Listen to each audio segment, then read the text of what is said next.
Everybody, my name is Madison Rebel, and I am a junior in strategic communications and graphic design. Today, my challenge presentation is going to be over canceling Chapter 9 and You Make the Call Chapter 22. To begin, we're just going to do a quick chapter summary to kind of tell us what we're going to talk further about later in the presentation. Canceling Chapter 9 talks about how censoring or banning large groups of people. In the chapter, they kind of specified like political groups and more right-leaning groups, specifically on Twitter, how that affects their further social media use and kind of the mindset and behavior of that group. And then You Make the Call, Chapter 22, focuses on how or if athletes can influence behavior, and then focuses more on the beginning of COVID-19 in 2020 and the MLB, and kind of focused on that, and then did a survey to figure out if athletes influenced anything based around COVID-19. Some key terms that we need to remember is schismogenesis, which is an anthropology phenomenon that kind of says a group's identity is formed in opposition to competing groups. That's the way they presented it in the chapter, but it's a little bit more in depth if you kind of look it up, but this is what we need to know in terms of the chapter. The next we have social cognitive theory, or SCT, which is individuals learn behaviors through the media and other individuals. And then the book, here's a quote: "The process of learning through observation and imitation." So kind of watching what people do and imitating that behavior. Then there's also social modeling, which kind of goes along with it, which is, again, that people learn behaviors through observation, and this can be transferred to social media and how people can present themselves and their behaviors and things like that on social media, and that can also influence people. And then the stages of change model is another thing that will be in You Make the Call, which is that people, it's kind of an idea of how behavior changes and how people begin to think about an action and then move through a series of phases to implement that action, instead of it being like you think about it and immediately change. It's more of a longer process with multiple stages. So we're going to get right into canceling Chapter 9, social media polarization and radicalization.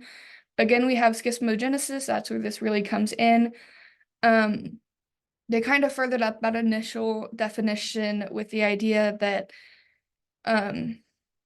that groups will kind of form their connections through the idea that they are so much different from this other group, and that's kind of where their relationship will build and keep polarizing them more. So they'll keep thinking how different they are and how their ideas are the correct one and they're wrong, and that's how those two groups continue to further separate.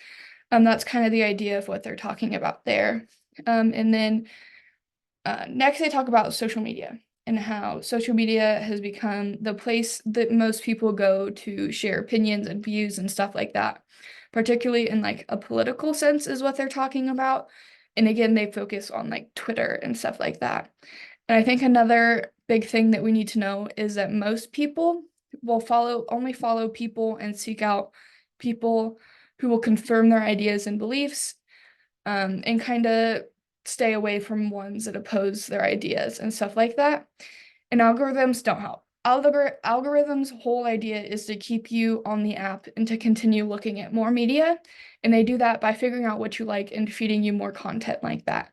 So we're, one, only following people who confirm our beliefs, and then the algorithm is giving us more people who confirm those beliefs, and we have less of an opportunity to see opposing ideas and initiate like discussions and stuff like that to maybe learn other people's things.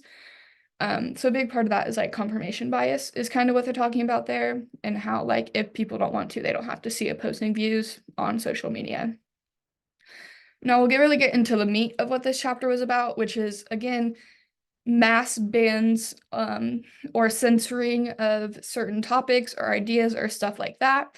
And this chapter focused on the right, and big, large group bannings of right groups. Some of those were super radical and had kind of harmful views, and some of them were just not super radical, just kind of opposing views of what's considered the social norm. And a bunch of those people got banned or censored, or their posts were taken down and stuff like that. So that's kind of what they're talking about there. And they talk about how an event like that can influence a group's behaviors and beliefs and how they further go about promoting themselves on social media. So like if you have a big group that's banned from Facebook, but they still have like their Twitter followers and their profile and stuff like that, and they're still on Twitter, they'll move to Twitter and they'll talk about what happened to them and how they got banned and how it's because of their beliefs, and they'll like further promote these beliefs, but more radical and more like, rather than trying to inform, it's more like, oh, they want to shut me up, so now I'm just gonna say what I want and promote this idea, and I can do that because I'm not like, that's my right and stuff like that. It's kind of what they think. And then like people in that group will see that, which influences their behavior, and then it's just kind of this spiral of they get super deep into their beliefs, they say something, they get banned again, or more people get banned, and it's just a further cycle of these people kind of leaning more into their views because they think that they're being censored, which in a sense they are, because they're being viewed, whether it's because it's harmful content, which you can argue if they're saying harmful things, then their posts need to be taken down or whatever. But that's kind of not what they focus on. And then also talks about how if you take these groups off the internet, even though there's already a low probability that they're seeing other people's opinions, if you completely take them out, then they only have each other within their group. And so then they're further confirming those biases and getting deeper and deeper into this rabbit hole of becoming radicalized and only talking to each other. And it just kind of furthers separates the two groups and kind of political views, and there's not any discussion. And again, with the like, we're so different from you, like you can share your beliefs, we're not allowed to. And then it also talks about how if you take them off social media and they don't have this place to like vent or share their opinions or whatever, then it like radicalizes in the form of that, and then it transfers from social media to like physical ways to take out these ideas and expressions, whether protesting or violence or something along those lines. So it's just like, again, a deep dive into how those behaviors can affect a group and further push them further away from the opposing group and into their own beliefs, and again, radicalize them. Next, we're going to talk about You Make the Call, Chapter 2, which is again about how athletes are influential, and then focuses more on COVID-19 and vaccinations and masks and stuff like that. So again, we have the social cognitive theory, which we talked about earlier. And it further talks about how there's two different pathways that this theory can be used, which is a direct pathway, which is pretty simple. Just somebody posts something on social media with the goal of motivating or influencing or promoting an idea or something like that, and somebody directly consumes that media and it causes them to have a behavior change or change their opinion or something like that. And then social mediation is just kind of an added step onto that.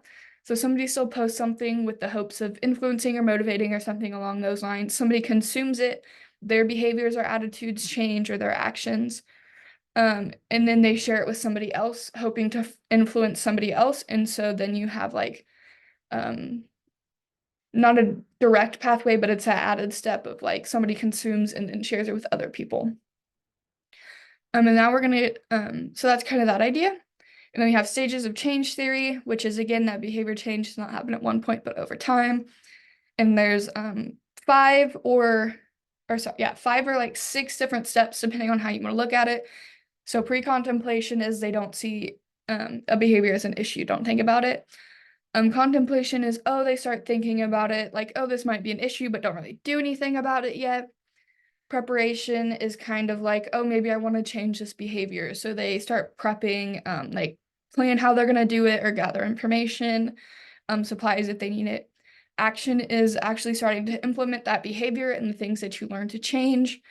And then maintenance is you have successfully integrated that behavior into your life. And then there's also the added steps of relapse or termination. Relapse is kind of you stop doing it, but then you recognize, oh, I stopped doing this behavior, and you restart and try to re-implement it. And then termination is just you stop and don't start again. So those are kind of the two ideas that they have about how people are influenced by other people, and then how certain behavior changes or idea changes happen. And now we're going to look at more into what the study and chapter was about. So they're talking about how athletes can be influential, particularly to younger fans. They're big public figures. Many athletes promote causes. They have charities. They like promote advocacy for something, or just like inform people about different things. So that's kind of what they're talking about, is how athletes can influence people about certain things and stuff like that. So in terms of COVID-19, they kind of talked about how the MLB was right in the middle of spring training when like the official COVID like lockdown happened, and how they had to stop spring training, and they're like 2 weeks where they're just kind of like, oh, what are we gonna do?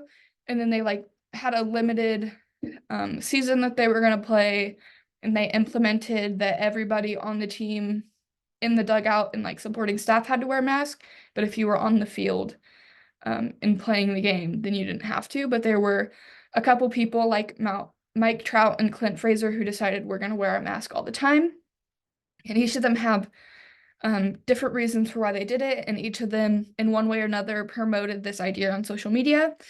And so they were kind of put that out there as like athletes were like already out there putting like, I'm wearing a mask, here's why. Whether it was them directly or people that they knew, kind of like, look at them, look what they're doing, stuff like that. So that's kind of what that was for. And then we learned that, and then we start talking about their study. So they did an online survey where they were trying to gauge if people thought that athletes could influence them, and kind of how, like, if maybe they influence COVID-19 mask wearing and stuff like that, and if there was like a possibility, I guess, basically. So they kind of talked about the two scales they were going to use to assess the influence on general behaviors, kind of like if athletes are in general influenced, which I think they found that like in general, so that was the general athlete one, where like if people pay attention to what they promote, whether it's products or ideas or stuff like that. And then the COVID-19 athlete influence was specifically like COVID-19 related things. So like wearing a mask, COVID vaccines, and general health influence, or sorry, COVID-19 prevention, sorry. And so they talked about those, and then they went into the findings, which I really struggle with reading studies and stuff like that, so I didn't quite understand it. But I think the general idea that they determined is that yes, athletes are influential, and they have the probability to influence people in general, based on how they promote themselves, what they promote, what they do, stuff like that. And then in terms of COVID, they found, based on their study and the data they had, and then including the social cognitive theory, which is what they use kind of to address their data, that there was an idea that athletes influence COVID-19 behaviors based on the models that they use and the data that they collected. So that's kind of the big takeaway that they talked about. Was that yes, influencer or athletes influence, and they had the potential to influence on COVID-19, or that they did, was kind of the idea that they had. So that was my presentation. Thank you so much for watching, and I hope that you have a good rest of your day. Thank you.